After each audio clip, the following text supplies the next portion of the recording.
Eng yomon og'riqlardan bittasi bu tish og'riq. Buni ko'pchilik o'ylaydi, vaqtinchalik bitta dori ichib o'tkazib yuborsam o'tib ketadi deb o'ylashadi. Bu lekin eng katta xato.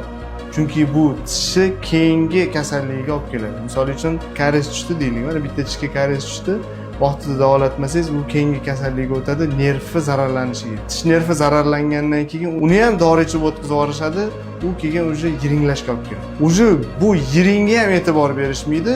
Undan keyingi holat tishdan uje infeksiya tishdan tashqariga chiqishni boshlaydi. Misol uchun suyakka o'tadi, yumshoq to'qimaga o'tadi, yuz ishib, muammo kattalashgandan keyin uje doktorga murojaat qilishadi noilojlikdan. Bu eng katta xatolardan bittasi.